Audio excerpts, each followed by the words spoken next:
This episode is brought to you by Whitaker Garage Doors, your one-stop shop for all things garage doors, proudly based in Peekskill, New York. Your home is a direct reflection of your personal style, and let's face it, your garage doors are the first thing people see when they pull up your driveway.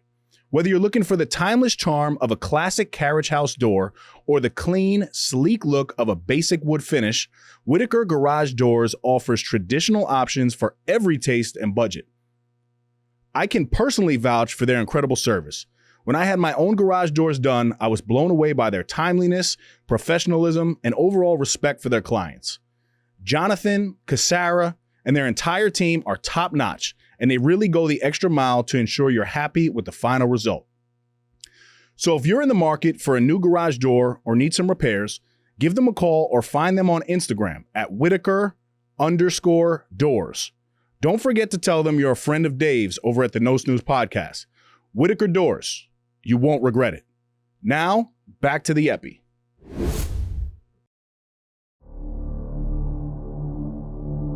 Adversity? Bring it. The struggle? I welcome it. Snooze on life? Never that. I am Dave Regina, and this is the No Snooze podcast. Come on.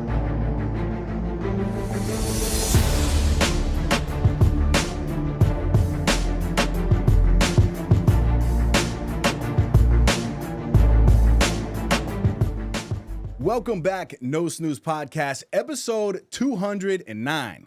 As always, I'm in the booth with a new three. We have David FENIX Pereira, Claudio the Voice Valenzuela, and I am Dave the Body Regina. David Pereira is a 16-year Navy combat veteran and Purple Heart recipient who transitioned from a medical career to become a fitness entrepreneur. He founded FENIX Englewood, a high-end personal training gym that delivers exceptional results while offering career opportunities for fitness professionals. David also hosts the Treadmill Talk podcast, where he shares insights on personal and professional growth. As the founder of the Chief Fund, a nonprofit for combat wounded veterans, he uses fitness to help others reclaim their health.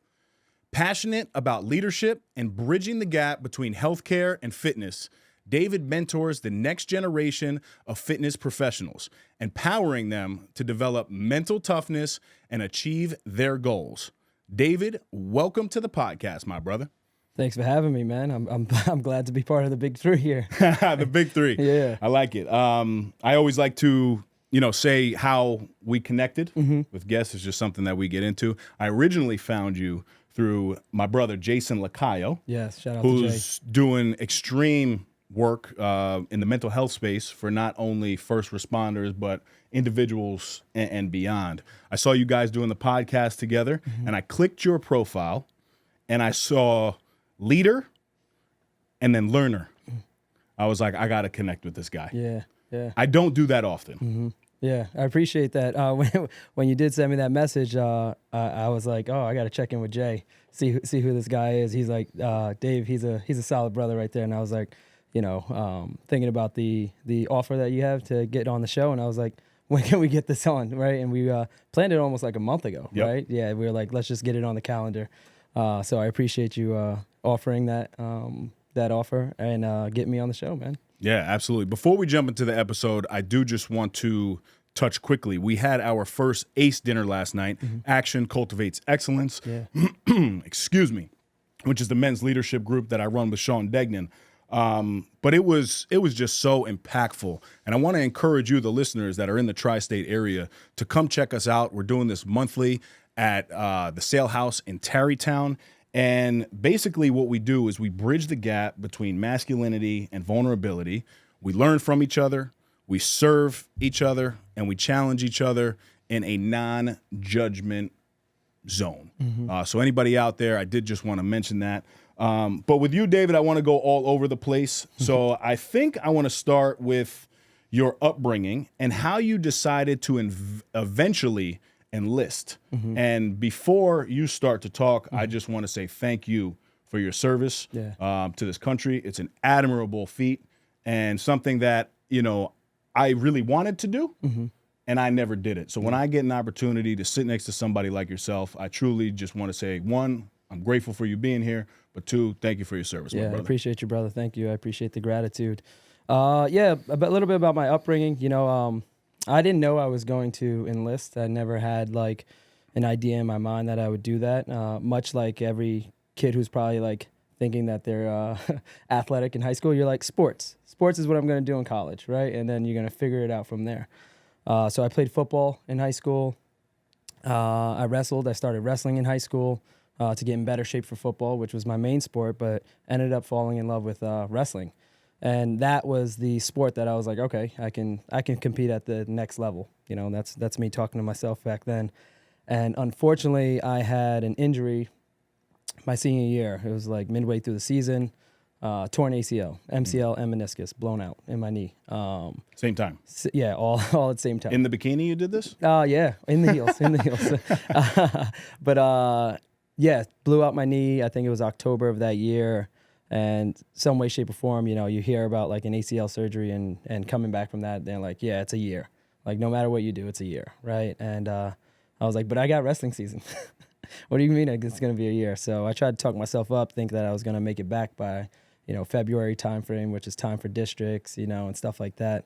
It never panned out. So I never got to wrestle my senior year. And my thoughts and my process of, going to college for wrestling didn't really pan out. So I had to shift, right? I had to think about what I was going to do after high school. Ironically enough, I don't know how it happened, and maybe the grace of God or whatever the case may be, I enlisted the summer of my senior year, right? Like it's what's called a delayed entry program, meaning like you can go to a recruiter if you're interested in going to the military. You're saying I'm signing up and I'm going to go after graduation. So like I did that my senior year, going even into football season. And I was like, I'll decide if I want to do that after graduation. So because I had done that, that was like the decision that I was ultimately going to make. I wasn't going to college for wrestling anymore. And I like to say that college was the best thing that didn't happen to me, right? Because I went to the military after high school. I learned a lot about myself. My life changed drastically. I ended up leaving, I think, August of 2007, 2008, yep. And then the rest was history. I found myself in the military. I didn't read through my contract, didn't know what I was actually doing, where I was going to be going. And sure enough, you will learn, you will find out. And, a year and a half later, post enlistment, I found myself going to Afghanistan. So it was a very interesting ride for me, a very interesting experience. But I owe it all to my upbringing, right? Having been the youngest of four, single mother, raised us, having to deal with a lot of adversity, growing up, moving around a lot, playing tough sports such as football and wrestling. I think that all prepared me to find my way and navigate through the military ultimately in the beginning. But I think like I said, I fall back to the idea that college was the best thing that never happened to me at that time. Yeah. Powerful stuff. Yeah, man. And you said a lot. Mm-hmm. I want to unpack, one, I want to acknowledge your mother. Mm-hmm. She's still with us today? Yeah, she's still with us God today. bless. God bless her soul.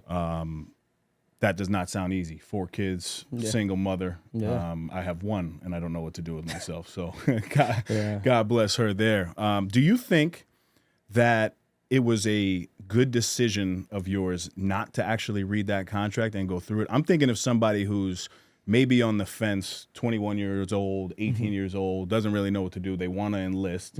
Would you advise somebody to actually specifically read through what you're getting into, or do you think just getting thrown into the fire is something that you just dealt with? Well, I think it depends. I think it depends on the type of person that you are. I'm always of the mindset of even before the military, like, what's the worst that can happen, and do I trust myself to figure it out, right? Like, I knew going into the military that hundreds of thousands and millions of people have figured it out before me, right? We've had that many people transition in and out of the military since its inception. So I know it's possible to figure something out, right? And do I trust myself enough to know that if something, comes my way or something I don't like, can I endure the pain of whatever it is, the learning curve. So it depends on the type of person you are. If you feel like you can figure it out, and if you're just going to tackle it. And the other thing I would say is, what would it change? Say you know all this information, right? Say you have the magic 8 ball and you have access to like this information. Is it going to change your decision about joining the military, or potentially putting yourself in harm's way? Maybe, maybe not. Then it's probably not for you. So then, therefore, knowing that information might be important. But if somebody is, 18, 19, 20, considering the military, it's a very inexpensive way to figure out what you want to do with your life. I've encouraged my nephews to take that route. You can get a good life experience and then go into college and figure out with a more refined perspective on what you want to do. So if you're in that young age bracket and you're trying to figure out what you should do next, it's definitely one of those things that can open you up to more opportunities and life experiences and thinking differently.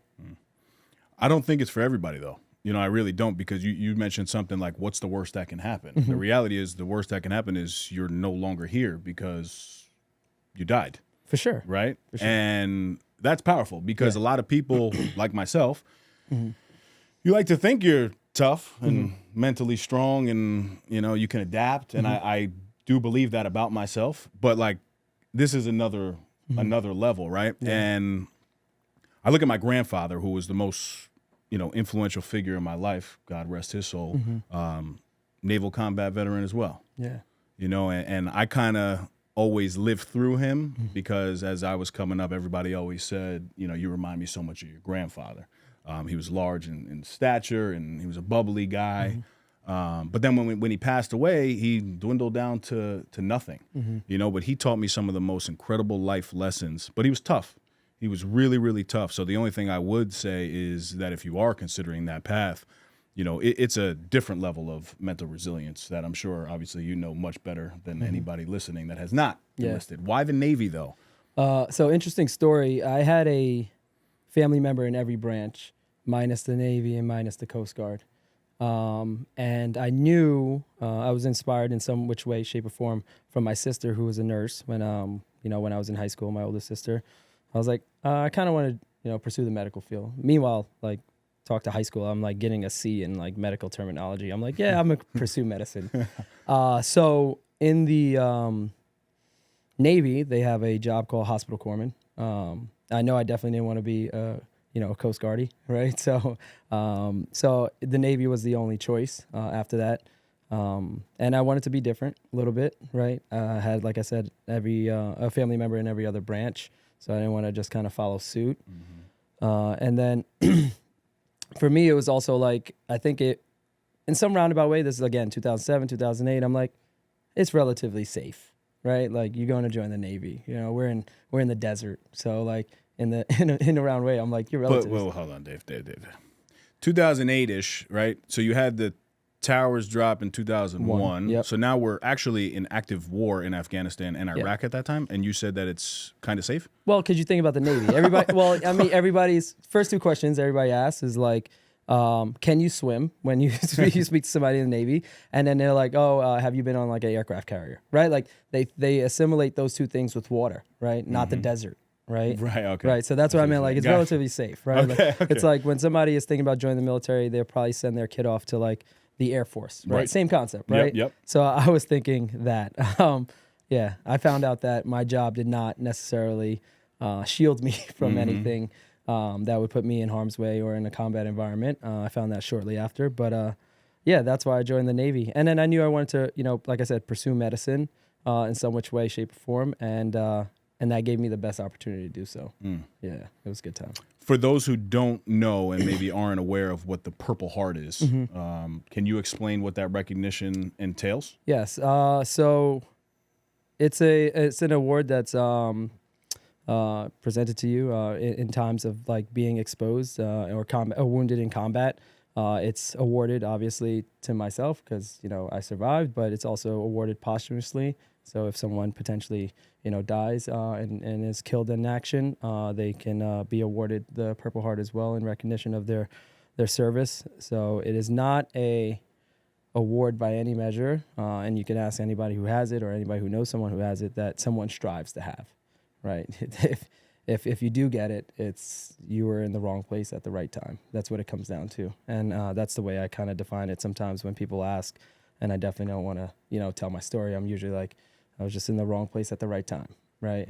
And that's essentially what happens. But it is an award that also you should be prideful of, because you know how close you were to not being here, right? And you know how close you were to having your life potentially taken from you, right? So it is, you're surrounded by other great men and women who have obviously had the ultimate sacrifice, and it's not something that should be taken lightly. Yeah. Can you talk to me about that moment? The moment that I guess awarded you, right, the Purple Heart. Yeah. Obviously you were wounded. Yeah. So September exposed. 14th, 2011. So we're far away from it now. So I'm a little bit more healed therapy-wise, so I can talk about it. But we are on our last mission in country. So basically you are getting ready to go home. The unit that's replacing you is coming, and then you're getting ready to go, right? So you kind of show them, hey, these are the ropes. This is where we're going. This is where we always get shot at. This is where we always see insurgents. We kind of call this evolution, left seat, right seat, right? You take some of the most important people on the mission. So we were conducting our last mission in country, and we were on day 3 of what would be a 10 to 14-day mission. And we lived out of our vehicles, meaning like we'd be doing logistics resupplies, packing our vehicles with a ton of supplies to bring them to other bases, or FOBs, which are like small posts in country. And if anybody is not aware from the movies, or potentially from like knowing some people in the service who have been there, there are not many roads in Afghanistan. In fact, it's only one hardball road, right? So the paved roads that you see, there's only one. It's called Highway 1 in Afghanistan. Everything else is desert, right? So you're driving over, sand, loose sand, hard sand, dried up riverbeds. It's just not a very comfortable ride. And you're doing speeds that are max 10 miles an hour. So that's why it takes so long to get to where you're going, even though where you're going might be 6 miles away, right? It might take you a few days to get there because of it.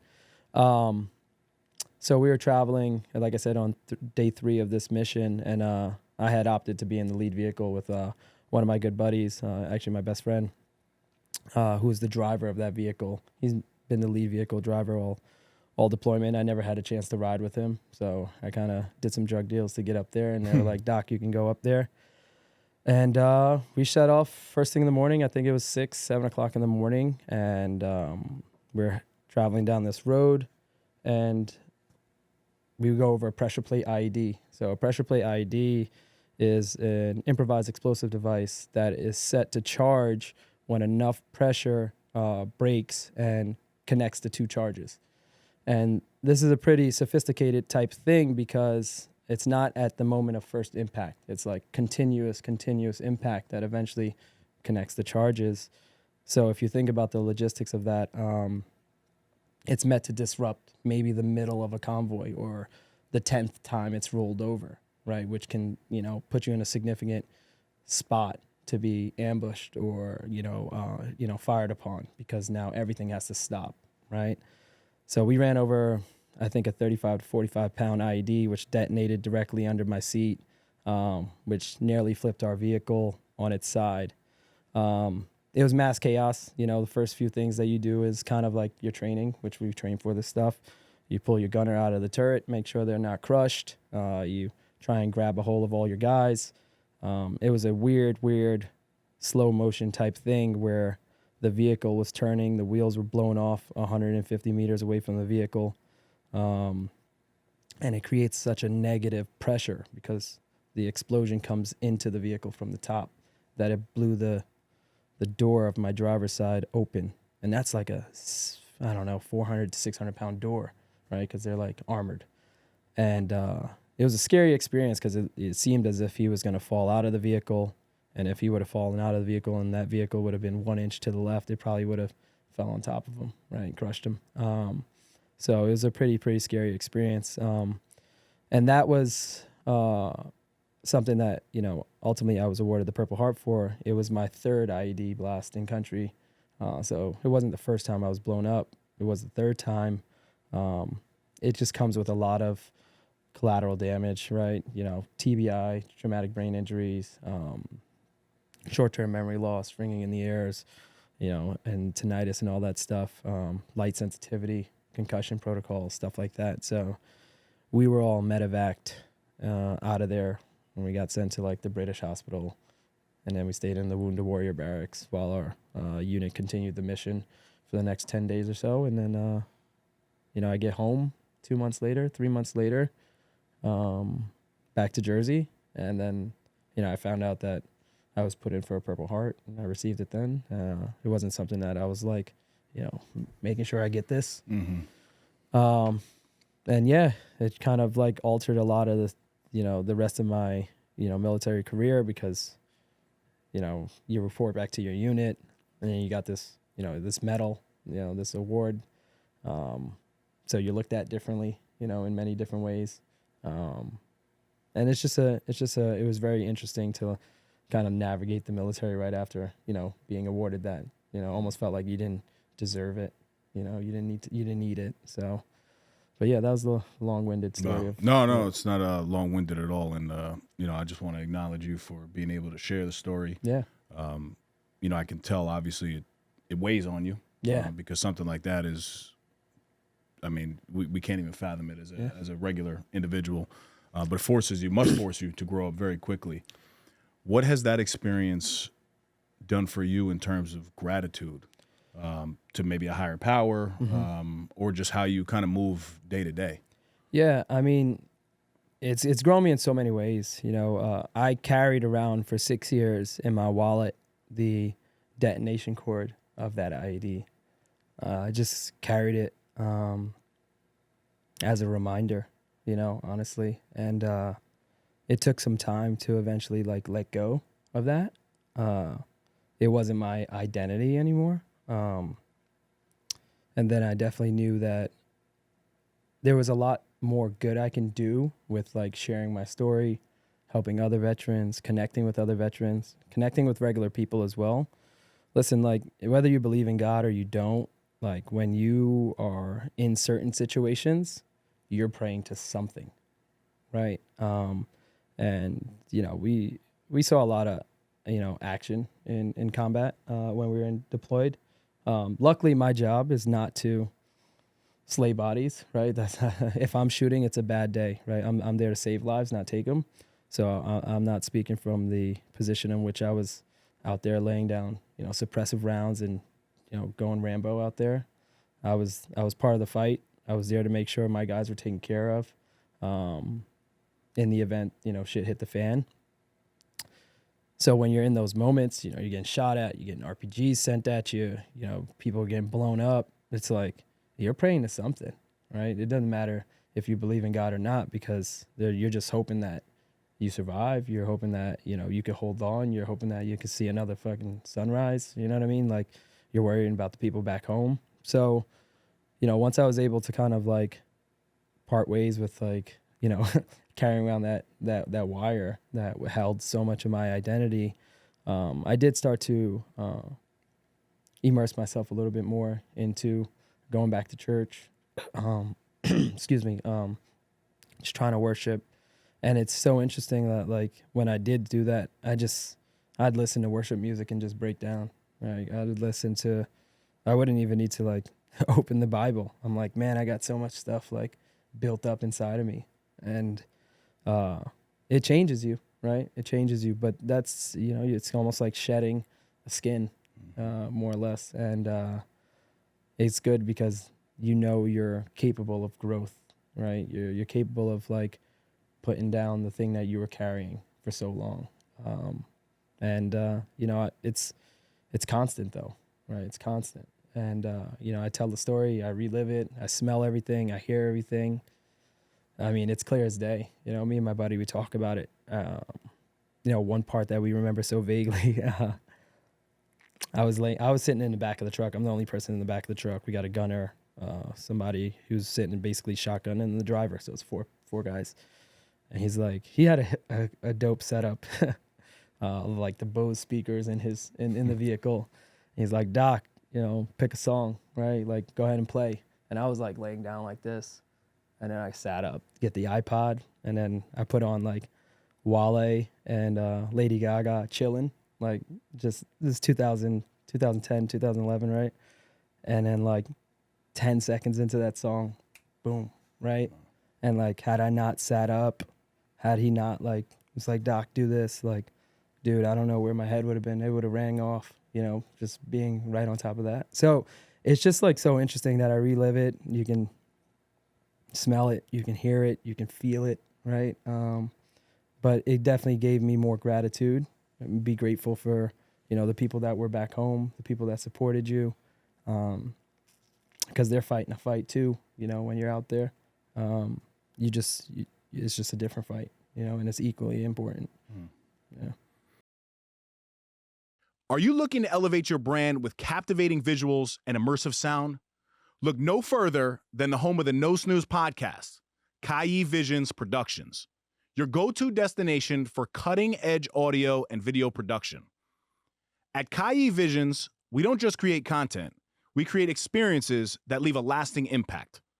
From podcasts, YouTube variety shows, sleek corporate videos, to attention-grabbing promotional campaigns, our team of experts is dedicated to turning your vision into reality.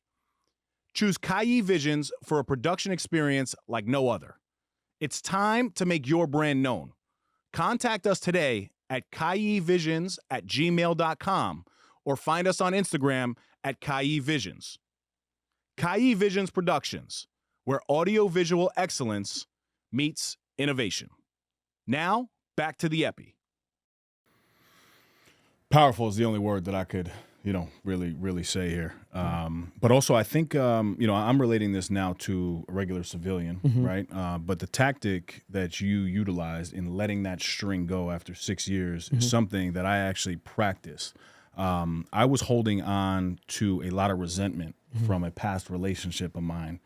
And my current girlfriend, Catherine, she wrote a book, and part of her book is exactly what you're talking about, learning how to move forward and let things go. So she actually had me do this exercise where I wrote a letter to this individual. Didn't have to give it to him or her. But writing it out was extremely powerful for me. And I kind of kept it in a drawer for a while, for whatever reason. And then she circled back and she's like, hey, did you ever do part 2 of that exercise? And part 2 was either to rip it up and throw it away or set it on fire. And for whatever reason, I was kind of still holding on to it. And I can just tell you, the moment that I actually went back into that drawer, took out that 6-page paper that I wrote and set it on fire, I felt the release. Yeah. It's not nearly as drastic as what you're talking about, but the concept is the same. And I want to encourage listeners who are currently struggling and reliving something, to break it down to something like I was taught to do and something that I've experienced, right? You're hearing it on the highest level with David here, but also you're hearing it from a regular civilian like myself. Yeah. I think it works, and it's just a testament to, now, yes, no one's saying that you need to forget that experience, but you're releasing and you're letting it go. And when you let something go, you're actually opening up to receive a little bit more. Yeah. You're creating space, if you're too busy, like holding on to it, you definitely don't have space to take on more, right? You don't have the volume to take on more. And, people sometimes,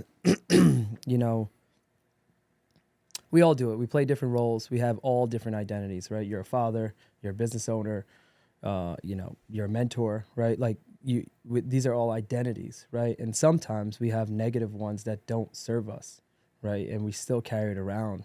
And there's some portions of that where people feel like if they let that go, then they lose their identity, right? I was going through therapy, post that, once I got back home.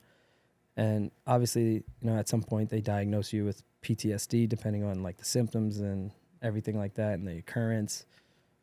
And it was at one point where like my therapist had asked, like, do you want to be like diagnosed with PTSD, or do you feel like, you'll eventually move away from that diagnosis and having it was so much like defined you in so many ways, right? Like the act of being healed, right? Like that idea of like no longer having PTSD, right? And it was like I had to think about it. I'm like, is there so much of my identity that's kind of wrapped up in holding on to, I not that I really want all the things that come with it, but it's part of my identity now. And the idea of like being healed is losing a part of me, right? And you know, for even regular civilians, the part of letting go is not, you're not going to lose much of yourself. You're just creating space. And that's what I had to do. I had to create some space for something else, you know, stop putting that wire in my wallet. Like it wasn't serving me. I mean, it's somewhere in my nightstand now. But Get rid of it, man. Get rid of it. I know. Well, you know, you got your war trophies, right? So you got to have some of that. But it's like, yeah, it was just not serving you. And we got to shed that skin every now and then. You know, sometimes you got to do an audit. Sometimes you got to be surrounded by like a group of men that'll hold you accountable and be like, dude, that doesn't serve you anymore, right? Stop picking up that alcohol. Stop engaging with this crowd. Stop doing that. That doesn't serve you, right? And as a regular civilian, you gotta expose yourself to those environments that'll help you shed, you know? So we're all guilty of it. Yeah. I don't like to refer to myself as regular, but I'm feeling very regular right now, just like everybody else, right? CV, you feel me on that, right? I'm like, wow. But I want to tap into, so that was, you know, that was deep for you, obviously, to share. Yeah, but I think it's important to set the tone. But now I want to tap into your brain a little bit. All right, let's do it. How can the military mindset be applied to the average person's daily routine, especially in the face of challenging moments, right? That could be relationship stuff, work stuff, parenting, you name it. But how can that military mindset be applied to the everyday life? Yeah, so I have a couple different ways in which, you know, I try and apply that and help, you know, normal everyday people understand it. There's two things. The military does a very good job at creating frame of reference, right? So when you get to boot camp's the hardest thing you'll ever experience. Then you graduate boot camp and you're like, that was a joke, right? Then you go to your training and it's the hardest thing you ever experience. And then you're like, you leave that and you're like, that was all right. That wasn't too bad. Then you do a workup to get ready for, you know, combat deployment or something like that. And it's the most miserable thing. And afterwards, you know, you get ready to go to war and things, or not war or combat or, you know, deployment, and things start to slow down because you work so hard, right? Not that it's easy, right, when you go to combat or go to war or anything like that, but you train for all these chaotic situations and every type of experience that you'll potentially see, but even the things that are probably like you can't even script up, right, just to make sure that you're prepared. And you could always fall back on frame of reference, right? If I can go back to that last point in which something was extremely hard or extremely challenging and I survived it and I got through it, right? So tapping into frame of reference, right? There's like that old saying, you've survived 100% of, you know, your most challenging times in life, right? If you're breathing, whatever time that you've experienced, you just happen to get to a new one today, right? Or, you know, whatever you're dealing with might be a new one. If you can train your mind to be like, when was the last time I felt like this? That might be it. So tapping into that frame of reference is important for most people. Everybody has that. You just have to think hard on when that moment was. The second thing is also like perspective. Now, if you talk to people, you know, I talk to you, we even talked about it before, how busy your life is, right? Like you talked about a few hours you had of sleep, how busy you are, all this other stuff. It's very relative to each person that their life is the hardest by definition, right? You speak to this person, their life is hard. You speak to that person, their life is hard. And it's all relative, and that's great. You have to find what is your almost like not defining statement, but the reason that makes you better. And I'll elaborate on this by saying, if you go to see a motivational speaker, people go see motivational speakers because they're like, man, I need to be pumped up or I need to be inspired by somebody else's story. But what happens on the granular level is they see part of themselves in that story to be inspired, right? One part is that they see themselves. The second part is like, they're like, damn, if that person can get through that, then I should definitely not have an excuse, right? If we go back to the first point, if your life is so hard, what is the thing that's stopping you from using that as your differentiator? What is the reason? What is the thing that's stopping you from not having what you want? Right? Your life is so hard. Good. Show me why. Show me why you're better. Show me how you're going to be better. Right? So having that perspective shift is like, wow, I'm my own motivational speaker. I just got to find what in my story makes me better than so, or makes me better than this. And those two things, obviously it has to be probably brought to awareness, right? Because most people aren't aware of those two things. If you use those two things, frame of reference and changing your perspective, you can tap into mental toughness. You can tap into being more disciplined. You can find this other gear that you're capable in having, even as a regular person. The military just happens to, do a good job at beating it through you. And I think again, this is my perspective, but from what I've learned about the military is it's all about routine and structure and the consistency of that. Yeah. Right. And then discipline is being able to do the thing that you're now consistent on when you don't want to do the thing. Yes. Right. And there's no way not to incorporate that into your life, just even as a regular person. Yeah. Right. But it doesn't have to be, this heartfelt, heartwarming, crazy, chaotic story for people. I talk to people all the time and they're like, I don't have a story. Like, I don't have a crazy story. And it's like, you just haven't thought about your story yet. Correct. Because to your point, everybody has it. Everybody has experienced loss. Everybody has experienced anxiety in some form. For a lot of men, it's frustration, just not being able to deal with the emotions. But when you start to unpack that stuff, and I've been able to do that through therapy, right? I was heavily involved in therapy for 7 straight years, every single week. Now I do like maintenance therapy is what I call it. Yeah. Call them when I need them. But, before that, I was not able to unpack any of this stuff. Yeah. So, I do talk about that a lot. But again, I encourage anybody out there that is struggling to find their own story. You don't need to go hire a publicist to write the story for you. No. But you should go talk to somebody like a therapist that can pull out the experiences from you to then be able to tap into, what you hear now as the inner child or these, experiences from the past. How do you personally, right, hearing how resilient you are, you're still a human being, right? So how do you push through moments of self-doubt, fear, anxiety? And what advice do you have for others struggling with that? Yeah, I mean, my self-doubt that I'm an entrepreneur. I'm trying to, learn a lot. I'm in the fitness space, but trying to learn business. It's like trying to learn a new language, right? So there's a lot of things that I know I'm not the best at, but I have to be open to learning, right? But also being open to bringing on new information. So like my self-doubt, I have to sometimes challenge myself with, all right, where do I go for the information, right? If I'm not feeling like I can complete said task or, do something, I'm like, all right, well, the information exists somewhere, right? I'm not splitting the atom for the first time, right? Like everything that I want to do or achieve has been done. So are you actually seeking out the information, right? To combat your self-doubt or anxiety? That's the first part.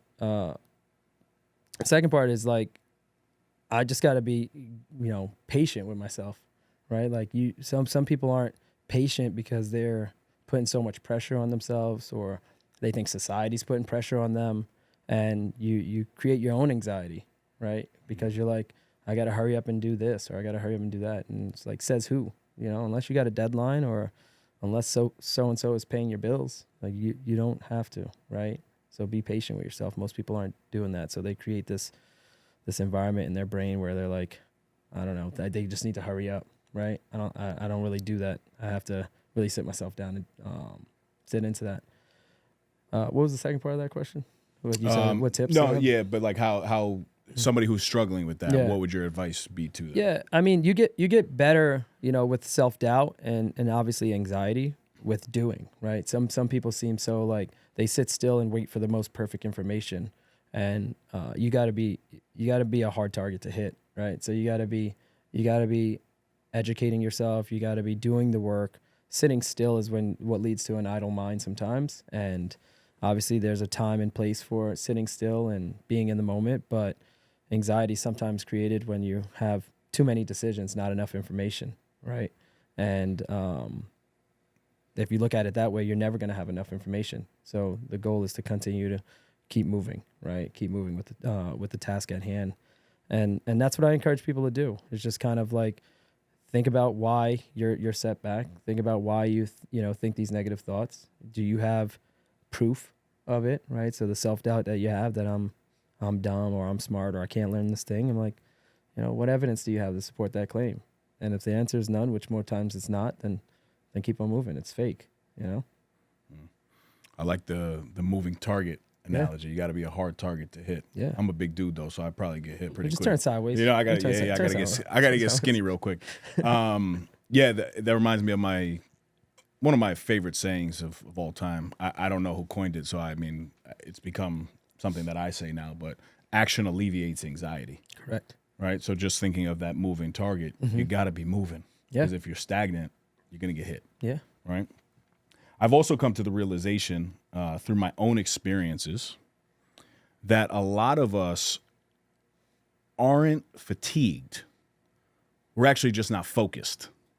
So this was a concept that kept coming up last night at the dinner, and guys were like, I feel so fatigued, I'm doing this, I'm doing this, I'm doing this, I'm doing it. And we're all over the place as individuals. And really what we need to do is be able to focus, right? So in the personal professional development world, there's the time blocking technique. There's all these different techniques. But discipline and focus are critical in both the military and the fitness world with you running a business. How do you stay focused on your long-term mission, even when the short-term distractions arise? I think, when it comes to focus and it comes to discipline, those are byproducts of mental fortitude, mental toughness, right? And we hear that. And I was literally talking about this yesterday with the wrestling team. I coach a wrestling team as well, my own alma mater. But I talked to them yesterday and said, I've never really broken down mental toughness to them, right? So I went on to say, it's like, what does it take to break you, right? What does it take to break you down is where we can talk about mental toughness. And that comes in many forms. It comes in your ability to focus. What does it take to break your focus? What does it take to make you give in? Like when you're tired and you want to, take a play off or you want to do a half-ass rep, right? You give in to that fatigue. What does it take for you to lose confidence in yourself, right? Those are all ways to break somebody. And I say that to, bring it full circle of like, you have to really work on your mental toughness because that allows you to double down on focus because nothing can break my focus, right? Obviously, there's some emergencies that pop up and things that have to take your focus away. But if you have a hard time focusing on the task at hand, then you're not mentally tough enough, right? To sit yourself in a room and work 4 hours on this project without a phone, right? Or sit down and write for 2 hours if you're working on, a project that requires that. It's not about your lack of focus. It's about, your mental toughness. And obviously doing that over a consistent amount of time, now you become disciplined, right? That's what that person from afar admires. They're like, wow, that person, he goes to the gym at 10 o'clock, right? Discipline, right? He's crushing it. It's like, because I'm focused, dude. Like, I don't want to take off a day, right? Or, take off this day just because it's 10 o'clock. And you do that over time, that builds up that discipline that most people, look for. And it's been so glamorized in the industry, mental toughness, focus, discipline. But it's like, what does it take to break your focus? And if that's just one Instagram like icon popping up on your phone, or if that's, you're like, I'm bored, let's walk over to the fridge for the 17th time. It's like, you can't actually say, you're mentally tough if all it takes is like, I wonder what we have to eat again. Right? It's like, so for most people, it's focusing on that skill set first. In terms of skill set, adaptability, I think, is something that is very underutilized these days. You always hear the positive words, right? Like consistency and discipline and all the words that you commonly hear, right? But I think a very tangible skill for people to be able to adapt through experiences of their own is the concept of being able to adapt, right? And I'm sure the military emphasizes adaptability, right? Your whole story is about being able to adapt in any given moment. How can somebody develop adaptability in their personal life, career, I guess, especially when times are a little bit uncertain? Yeah, it's a little bit of a dichotomy sometimes, because you do want to plan, you do want to outline things on how I think they will go, but Mike Tyson says everybody has a plan until they get punched in the face. Until they get punched in the face, right? And part of the sport is to get punched in the face. For you to think any different, it would be crazy, right? So you should have potentially, enough contingency plans built into your perfect plan, or if this, then that, because that's how you become more adaptable to what your circumstances are. And if you are thinking that that is insignificant, then you're not prepared. You're not going to be adaptable. So if you're trying to work on adaptability, I'd definitely say, whatever your best case scenario is, cool. What's the worst case scenario, right? And what's a derivative of the worst case scenario, right? And that can go into anything, right? They talk about financial planning, right? 3 months of savings, 6 months of savings, 9 months of savings, 12. Depends on your situation. Situation will dictate, of course. Time horizon, will dictate as well. But you have to have those contingency plans in place. And if you are going to try and be too rigid, therein lies the problem. Yeah. So that was me. I got to this place to where I was so focused on my routine and I was killing it every single day, every day. But the second that something would go wrong, I was a mess. So over the years, I've come to, I guess what I'm coining is the rule of two. And this is something, I've discussed with CV for years now. And I want to make it tangible for people who obviously don't have the same experience that you have. But I'll never go 2 days without working out, right? I understand now that I have a daughter and she is my priority. Yeah. And sometimes, if I can get it in, great. But what if she's sick? What if I can't get to the gym? And it's learning how to give yourself grace in the moment, but then making sure that the very next day, and again, I'm talking, if there's an emergency situation, I can't work out for 2 days, it's not the end of the world. Yeah. But also even for people struggling in their weight loss journey, right? It's okay, you have that cheat meal. Don't allow 2 cheat meals in a row. Yeah. Don't allow 2 cheat days in a row, right? If you have a bad spending month, don't allow yourself to have another bad spending month. So that's something that's pretty simple for people to start to implement. Yeah. In their own life, right? Yeah, and I'd also double down on that with you and say, what is your definition of a workout, right? If you are again too rigid in your plan, and you see David's plan as too rigid, no, it can't go 2 days without a workout, and then you immediately think I got to hit the gym. You're I'll do 10 rounds of lunges, push-ups, and sit-ups, right? Can your definition change, right? Are you adaptable to that? And sometimes people are too rigid in their definitions, right? What's the best thing I need to be doing? What's the best exercise I need to do for that? How about you just do the exercise you could do, right? Your workout might be holding your baby girl, walking up and down the stairs, 20 minutes. Here we go, right? It just might be what you need to do, right? And that's the workout. That's the ability to adapt on the fly, right? And like you said, if an emergency pops up and, God forbid it's something else and you can't work out, well, that's fine, right? You know how to get back on track. And some people, it's the all or nothing mindset and they don't get back on track, right? I had a bad day, fuck it, bad week, leads to bad month, leads to bad year, right? And it just cascades after that. I think, just to bring back, one of the points that we talked about that I would have liked to iterate for discipline is, and we talk about this with the wrestling team all the time, is discipline is just another fancy word of standards, right? And people become disciplined because they adhere to a different standard, right? And person that wakes up 4 a.m., I might be astonished, right? Wow, that person wakes up 4 a.m. every day, they do X, Y, Z, or they go run, they're disciplined. It's yeah, in that person's head, their standard is I wake up at 4 a.m., I do X, Y, Z, and I go on about my day, right? Or I plan on the Sunday, and that's my standard. I get to sit here and say, wow, that's discipline. And you're like, no, that's my standard, right? So if people are trying to, change that or find a new way of becoming more disciplined, it's change your standard, and then you'll have the behavior that you want. I want to discuss the gym concept, right? Yeah. How'd you make that transition? Coming out and I guess clarify for me because you're still in the military, active, right? Still, yes. So talk to me about how you kind of came up with the concept to open the gym, where we're located as well, just so people can come check you out. Do I have a open invite? Yeah, you come through, bro. Let's I see you working out. I don't know if we have heavy enough weights. Oh, hey, I like this guy. Yeah, so like I had to pivot. I was, finishing up my bachelor's degree around 2016, 2017. My goal was to go to PA school, right? So if anybody who's listening, it's a physician assistant. So it's MD, PA, nurse practitioner, right? Like that's kind of like the hierarchy of things.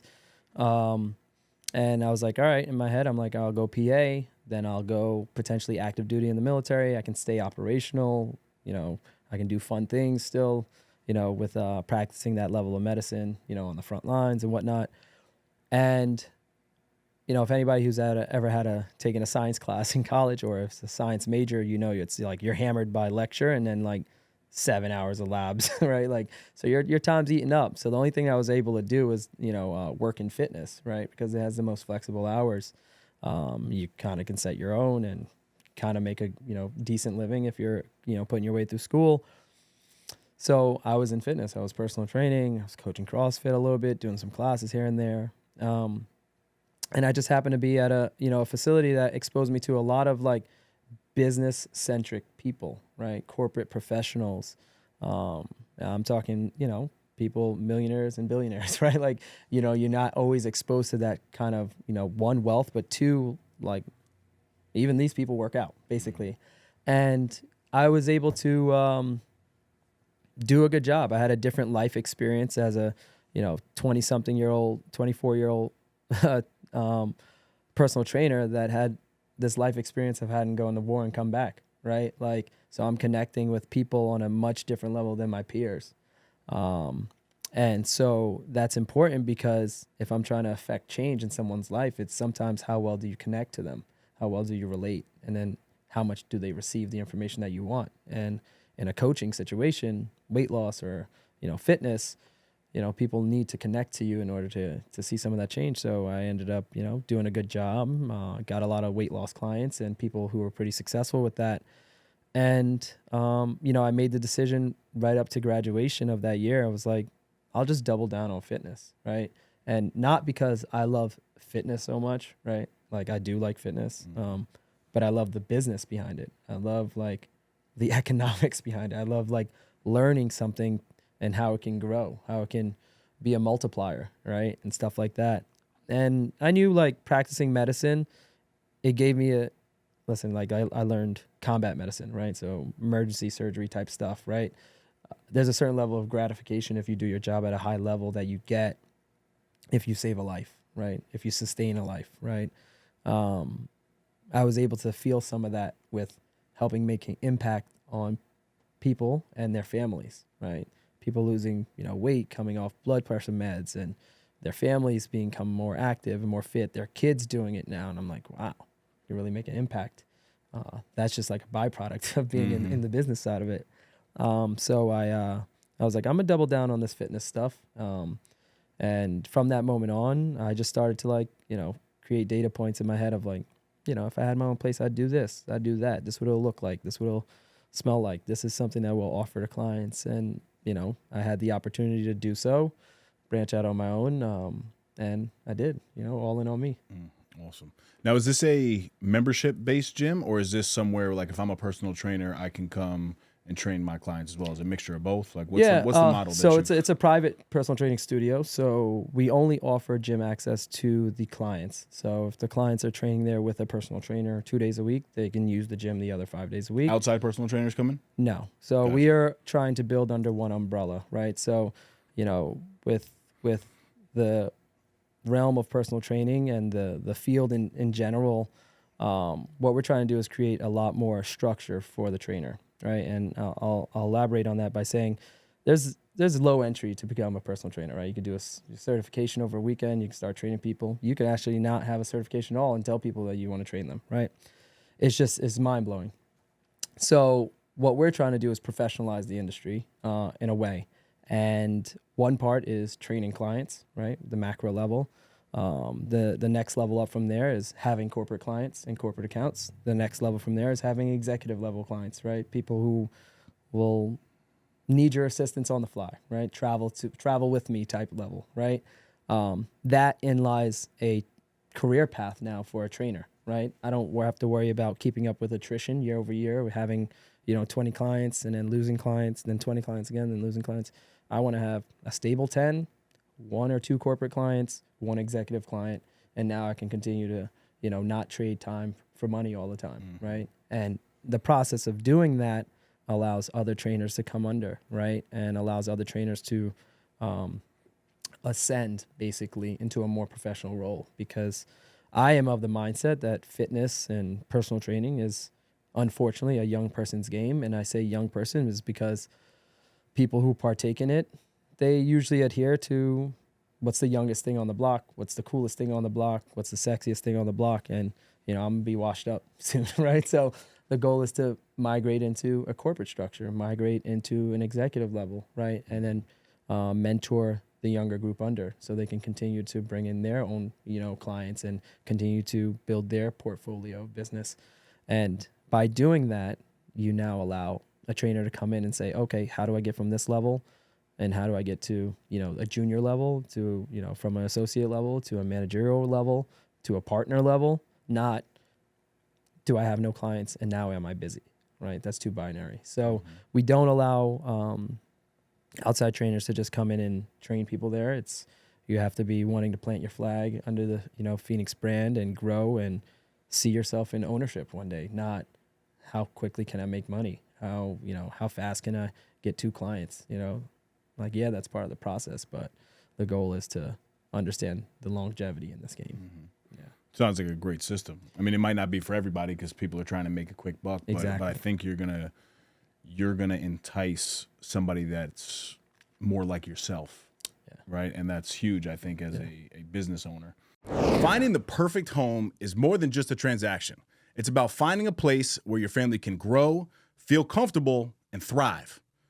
That's why you need someone who truly cares about your needs and is there to support you every step of the way. Meet Janeska, a dedicated real estate professional with 9 years of experience serving families across the Hudson Valley, covering the Bronx, Westchester, Rockland, and Orange County. As a wife of a first responder and a mother of 3, Janeska knows how important it is to find a home that feels right, not just for you, but for your family. Her background as a former educator gives her a unique ability to listen, understand, and guide you with the patience and care, whether you're looking to buy your first home, looking to upgrade, or ready to sell. With her extensive knowledge of the local market and her genuine commitment to helping families navigate the process with ease, Janeska is here to offer you the support, expertise, and reassurance you deserve. Mention Dave from the No Snooze podcast and call Janeska today at 845-694-9067 or email her at jpaulino@kw.com to start your journey home. You've transitioned obviously from military service to becoming an entrepreneur. What leadership lessons from your time in the Navy have had the biggest impact on your approach to business? Just being detailed, right? Being organized, right? Like as an entrepreneur, especially if you're learning anything for the first time, there's a lot of information that's thrown at you and you don't know what to do with it all the time. You don't know what's important and what's not because it's a new field, right? So you kind of got to be organized with the books that you've read, right? The information that you picked up, what's worth your time, what's not, right? So you have to be a good facilitator of time and time management. And you also have to be organized, right? Those 2 key things allow you to manage yourself better. And I think that is a necessary ingredient before you can manage anyone else. if you can't, if you're disheveled, if you're disorganized, I mean, how are you going to manage other people? So I think that is one of the most important things that I've learned is like how to get organized, how to facilitate things that are worth your time, and how to quickly learn when things aren't worth your time. And then just adapting, right? We talked about it before, understanding what you don't know and then moving on, right? Or learning the thing or bringing in someone who does know it and stuff like that. So those are like the key things. Time management and organization. Yeah, so. time management, organization. Communicating is a thing for me that I think I've definitely learned, but the military does a number on your communication skills in terms of how you communicate. It's very militant, all right? Sometimes it's very like, this is exactly how I say it, because that's exactly what they teach you in the military. Like, exactly what I say is exactly what I want done. But you get into the civilian world, you have to say things 10 different ways, right? And that's just a part of dealing with people, because you don't have people who are, let's call it conditioned. You don't have people that are trained to think like you think. They got emotional baggage. They have home life baggage that they're allowed to have, right? Whereas in the military, you show up to work, it's like, it's this, it's a task at hand. It's the mission first, right? So you have to become better at diversifying your communication, which was something I had to relearn, right? Yeah. Being too militant was definitely a downfall in the beginning. You see, CV always calls me robotic Reg over here. He tells me I'm a robot because I happen to think that way, right? Yeah. But it's also, yes, of course, because my grandfather, some of the most incredible times of my life were my 7th and 8th grade year, and he drove me to school every day.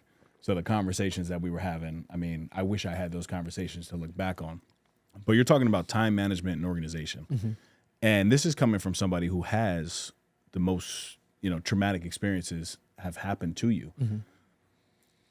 All we have to do today, though, is listen to these incredible stories of other individuals, read books, listen to podcasts, and you don't even have to have the same experience as David has, which I think is like amazing, right? A lot of people, they look at the downside of technology, but I think this is like a perfect example of something phenomenal, right? Like if you're struggling with your time management and organization, listen to other people's stories so you don't make the same mistakes that they've made. Read books to get a little bit better, and everything is available to us, regular degulars. Yeah.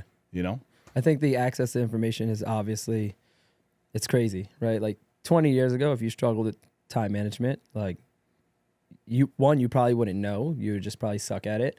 And 2, you wouldn't know what to do to fix it unless you'd have to you'd go to Barnes and Noble, right? Like, because you weren't on Amazon probably at that time to figure out a book. But the downside of the access to information is always thinking that there's better information, and therein lies the problem for people who don't take action. They're like, what if I can find another tactic that's better, or that can, instead of get it done in a day, I can get it done in an hour, and then you've wasted a day to find this information that may or may not exist, and you could have just got it done, right? So yeah, it's you can definitely listen to shorten your learning curve, but you have to have awareness to know that you need to take action on that. And that's what these books do. That's what these podcasts do. Hey, learn from my mistake. The fact that podcasts and podcasting in more ways than one is free, right? The access to information, the access to conversations. Like 20 years ago, 30 years ago, you couldn't pay somebody that knew somebody that could pay somebody to get into a room with some of the conversations that happen on podcasts right now, right? Like, it's just insane. But yet now you can see, these very profound people with such vast experience, wealthy experiences and knowledge. And now you could just be like, oh, I'll just listen to that on the way to work, right? No, it's crazy. Yeah, you couldn't pay to be in the room. And now you have that in the palm of your hand. So, you can't just be a hoarder of information. You got to take action. Podcasting. You got yourself a little podcast over here, right? Yeah, a little podcast. I'm like, no. I don't mean it like that at all. Because we're still a little podcast, even though we're top 10% on Spotify. Shout out to the No Snooze listeners out here. talk to me about the concept of Treadmill Talk. I love the name. Yeah. You know, I would just be concerned for myself. Like, are you having a conversation with me while I'm running next to you? Yeah, like, no. Running is optional, but no, we have not found any brave souls that want to do that. We have the manual treadmills in our gym, so we just kind of slide them over, and we just basically have a conversation like this. You know, we double down on, you know, what the guest, you know, wants to talk about, you know, potentially what they're passionate about and everything like that. Get to hear their story. And it's just a walk and talk, you know, it's like, I think a more relaxed way for people to kind of indulge in information. I also encourage people who are listening to be walking, right?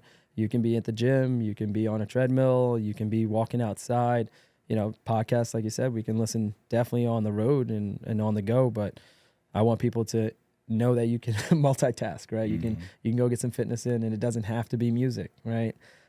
So the concept kind of came because, you know, in terms of building a brand and you kind of understand it, it has to be more pillars, right? You know, necessarily to be relevant nowadays. And it's something, obviously a topic that I'm passionate about. I give my clients, you know, access to me, obviously. And I feel like there's so many people in my network that I know that can provide as much valuable experience and information as well. So, why not, you know, attach that to the brand, and have that be a vertical that runs alongside, the brand of FENIX.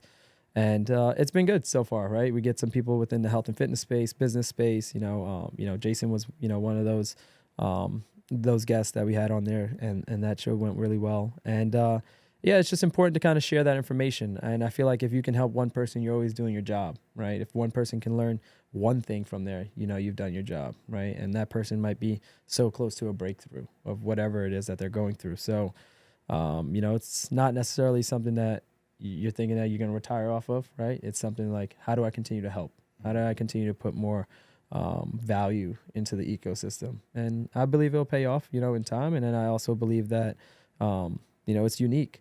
You know, you definitely want to be unique in that sense. And sometimes you burn some calories. Sometimes you work up a sweat. You know? Yeah. No. I think it's one of the best forms of habit stacking these days. You know, when I go to the gym and I'm working out, I only do two things. Yeah. When I warm up, I'm listening to worship music. Yep. Right. I have a 10-minute song, Gyra, which is Fire. my favorite song. Fire. So that usually takes me through my mobility. And right after that, I'm into a podcast.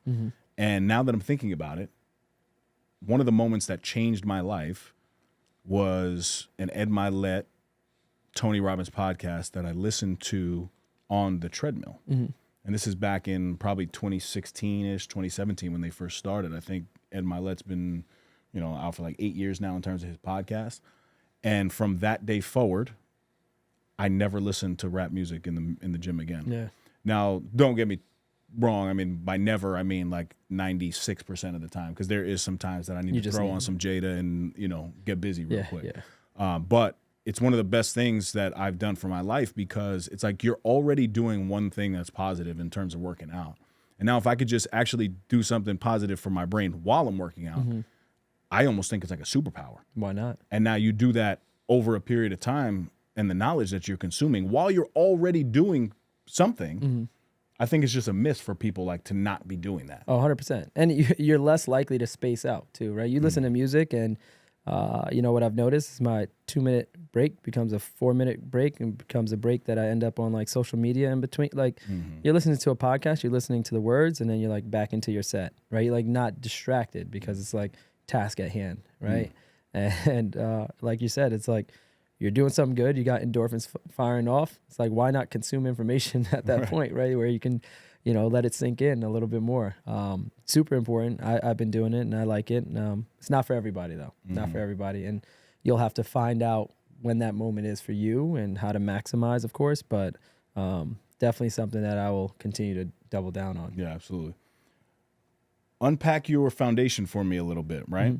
And I do have a question just in regards to the foundation. You've seen firsthand the challenges that wounded veterans face, right?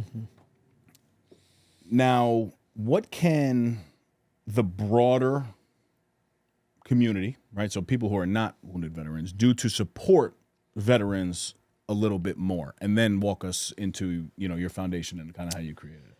Yeah, I think from a holistic standpoint, right, like a 40,000-foot view, to support veterans is to fully understand like their plight, right? Like that they are. Can you though?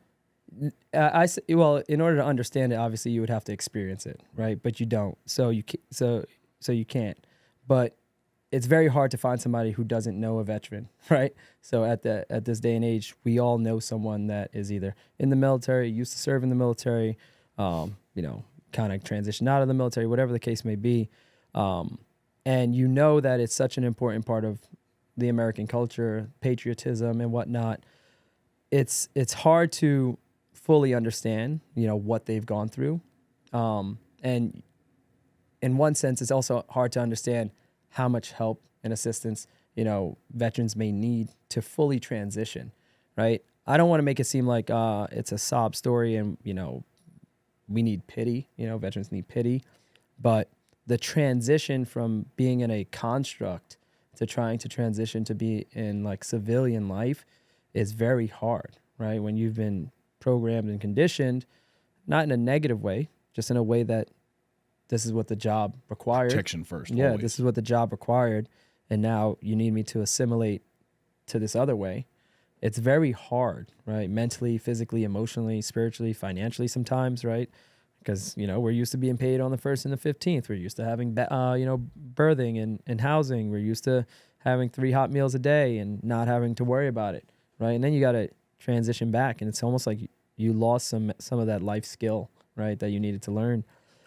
So it's like understanding like how hard it is to really transition, right? And how you can help out is probably getting involved with a lot of these organizations. I mean, there's so many in many which ways, right? Whether that's financially, with time, bringing more awareness, or just being somebody that helps organize, right? Helps rally, right? If you have access to a community that you think that you can, round some people up and go help out and go support, I mean, that means the world to a lot of veterans to know that people care and not that they're forgotten about, right? We don't need the handout. We don't need like necessarily the pity. We just need some kind of help and acknowledgement that, hey, it's tough, right?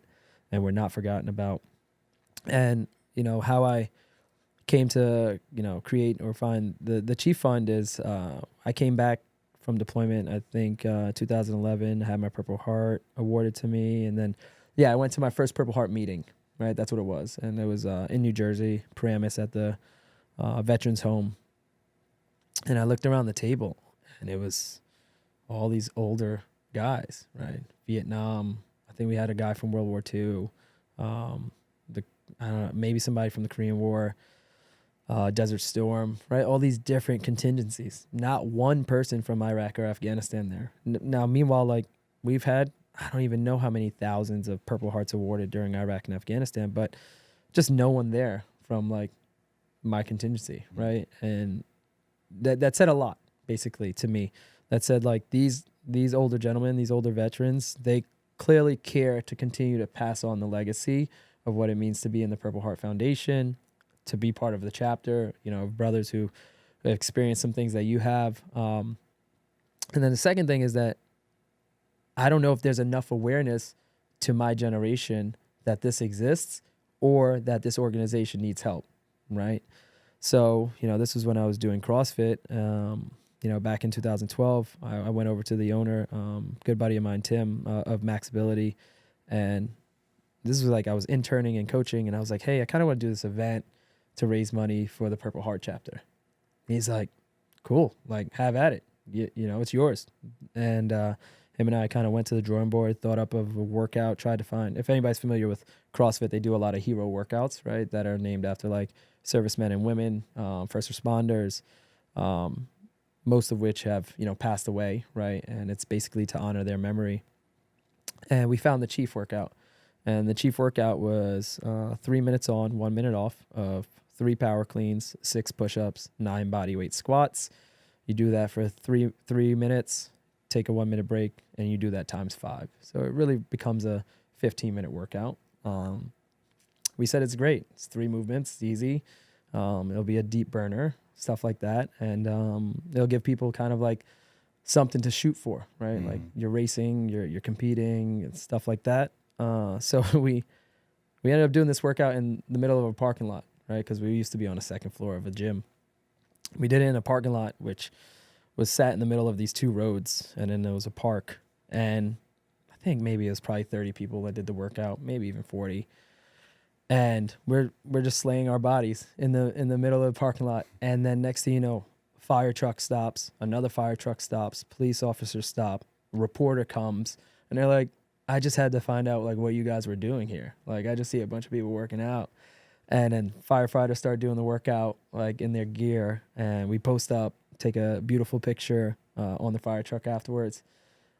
And I think we only raised like $1,800, right? And I was like, this could turn into something, right? Like this could be a yearly thing that we do. And I felt so good giving that money over to the Purple Heart Foundation, like here, like this is what I just did, right? It was almost like they didn't ask for it.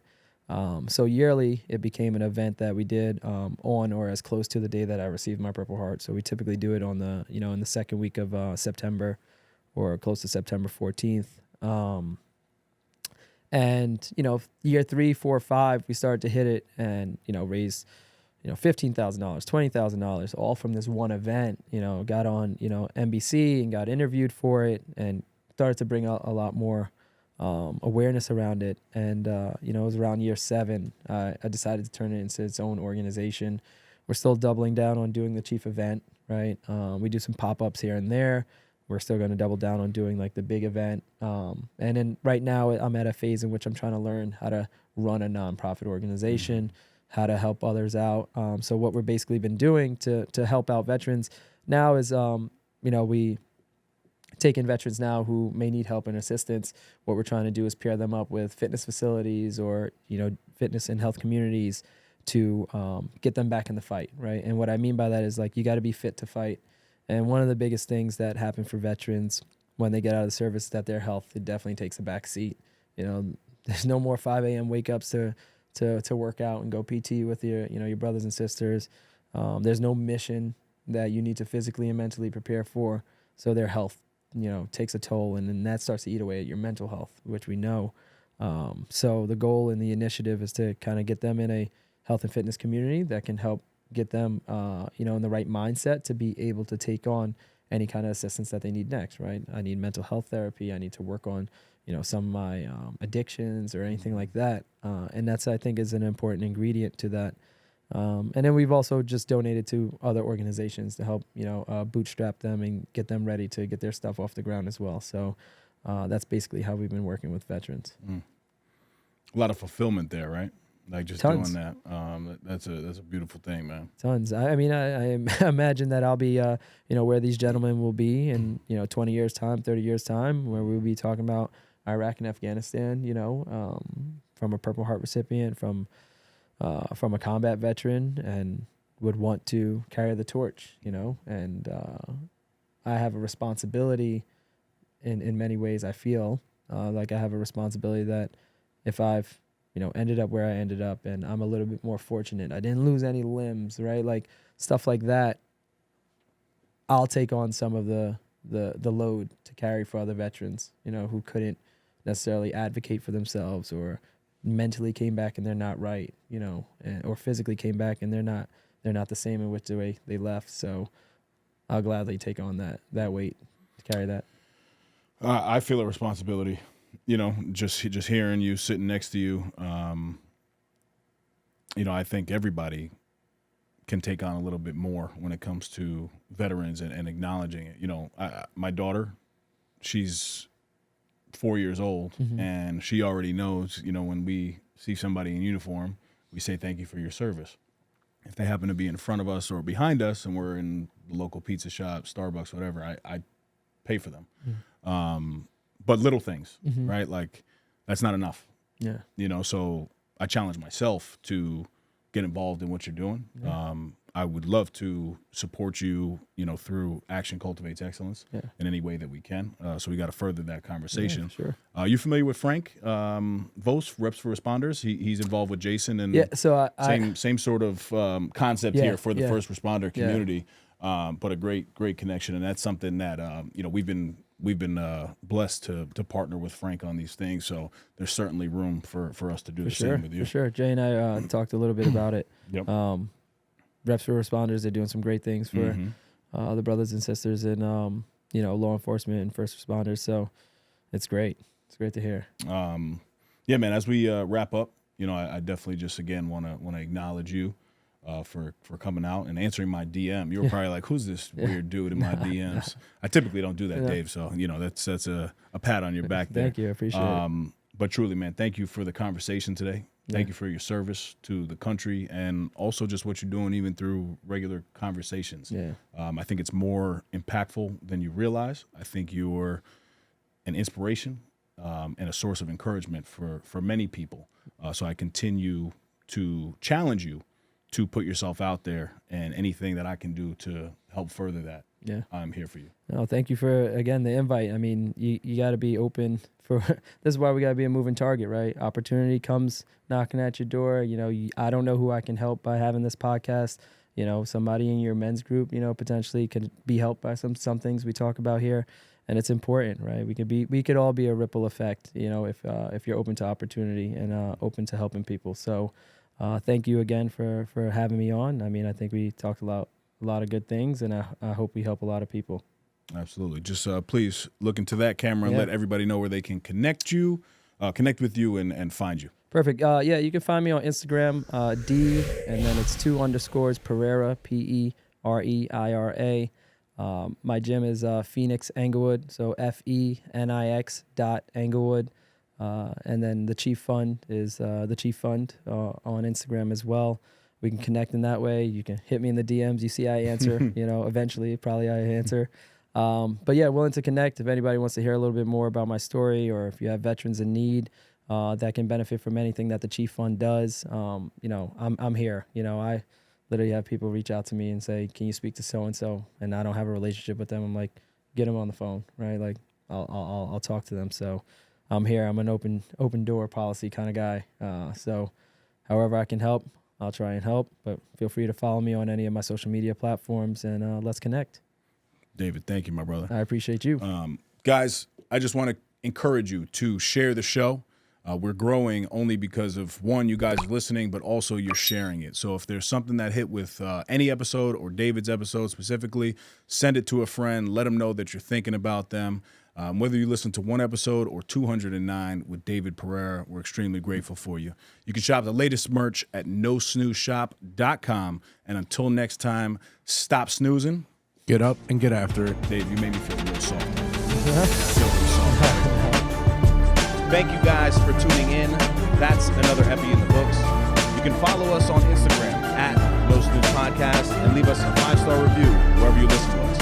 Subscribe to our YouTube channel, No Snooze. Shop the latest merch at nosnoozeshop.com. Come on.